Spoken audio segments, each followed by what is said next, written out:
It's just over 23 miles from Silverton to Ouray, Colorado. Traversing those 23 miles takes you over the beautiful $1 Million Highway, which is worth the trip in and of itself. However, as I've shown you in the previous videos of our Colorado adventure, there are plenty of side trips off this road that are worth checking out. We came here to visit the iconic off-road trails, but those trails wouldn't exist if it wasn't for the area's mining history. So of course, we had to see some of these areas for ourselves. What can I say? I like history. Again, these mining locations, these old structures, they're not hard to get to. They're right off the $1 Million Highway. You don't need a high clearance four-wheel drive to do most of them either. You can do it in just your regular SUV, and you probably should. Every day they keep deteriorating. Many of the mines are named on maps, while others are not. But the Yankee Girl is a famous one. Opened in 1882 by John Robinson, the Yankee Girl is one of only 3 vertical shaft mines in the area.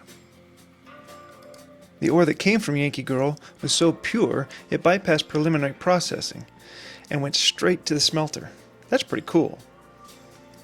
The ore was valued at $10,000 per ton. That would be equivalent to $100 million today. Now, despite its being profitable, it was a silver mine. So in 1898, the mine was closed because the United States adopted the gold standard. This caused silver prices to plummet everywhere. So not just here, but the entire silver mining industry would suffer from this one. Today we're lucky enough to be able to visit these relics, these structures that are actually still standing after all this time. Part of that is thanks to the private owners of the Yankee Girl. Yes, this is private property, so when we are visiting, we need to be respectful. Don't be taking things, just take pictures and leave footprints. You know how the old saying goes. Next, we visited the Idorado houses. From 1910 to 1920, the town of Eureka, located a little northeast of Silverton, thrived. During that time, 40 houses were constructed for the miners and their families. But like many boomtowns before and after, Eureka began to slow down. But nearby Idorado was picking up, and they needed housing. So they bought 10 of the houses in Eureka in 1948 and moved them to Idorado to be used up until 1978 when the mine closed. Today, only 4 of the 10 homes that were moved here remain, and they are considered a historical site. So once again, do your exploring, but please be respectful.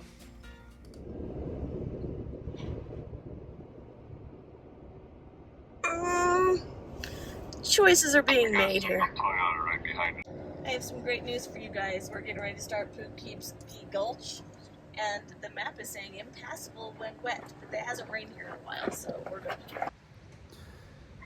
So we've come up the Engineer Mountain Road, and I've come to the fork where I could keep going up to Engineer Pass, or we can turn to go down Poughkeepsie Gulch, which is the choice we're going to make. We're going to go down through Poughkeepsie and end up over at the Animas Forks Ghost Town, and then back down into Silverton. So let's hit the trail and get down there. Yeah, I wouldn't recommend doing most of these trails during a rainstorm.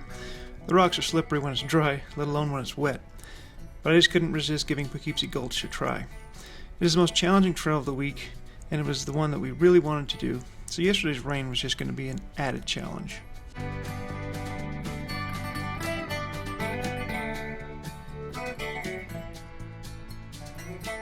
Yeah, water puddles and rough roads would be the norm for the early part of this trail. Before long, we reached a fork in the road, and we had a decision to make. So they're giving me a choice. I can go this way, the hard way, and it looks like it goes up there, or I can go this easy way, which is where they're asking stock vehicles to go. What are we going to do?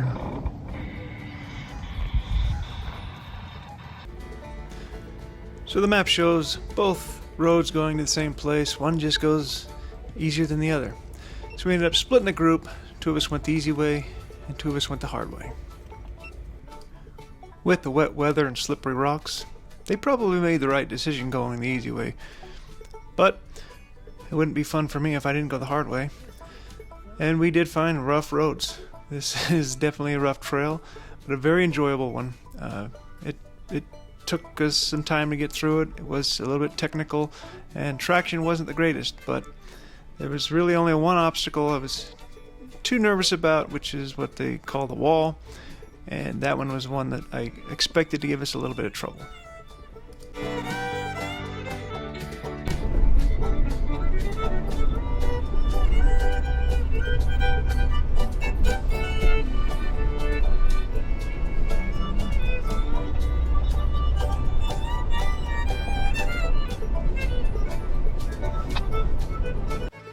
And of course, I was right. The rocks were slippery, the mud didn't help the traction, but just like in any obstacle, it's just finding the right line and you'll just go right over it.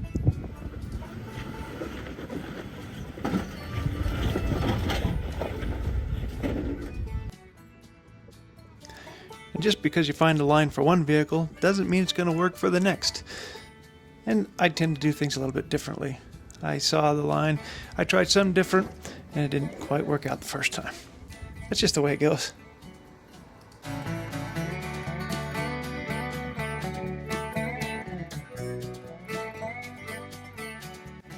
With a minor adjustment, I found the line.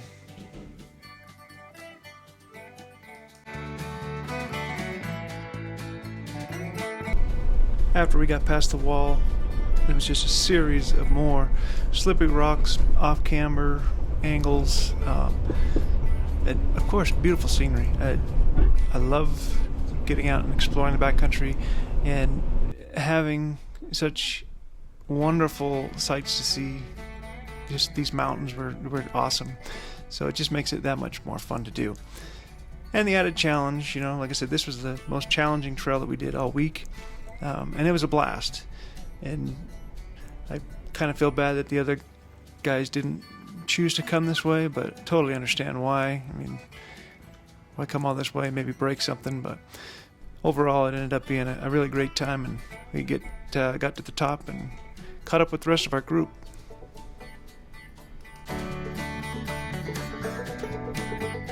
I think we need a picture of that, because that's weird. Indeed, we did need another picture. This place is gorgeous. I can't get over it. We exited Poughkeepsie Gulch unscathed and found our way down to the ghost/mining town of Animas Forks. In 1876, Animas Forks was full of activity. There were 30 cabins, a hotel, post office, general store, and of course a saloon. Around 450 people lived here by 1883. But living here did have its challenges. During the winter, these folks had to relocate to Silverton due to the high altitude of Animas Forks. The winter of 1884 brought a blizzard that lasted 23 days. Yeah, 23 days. It buried the town with 25 feet of snow. It's amazing they had anything to come back to. But they did. But, as the story goes, nothing lasts forever. And by the 1920s, Animas Forks was abandoned. Animas Forks is easily accessible from Silverton, along the Alpine Loop Road. And just about any vehicle can get here, unless you want to make it interesting like we did. Either way, if you like ghost towns, check this one out. It's one of the best I've seen.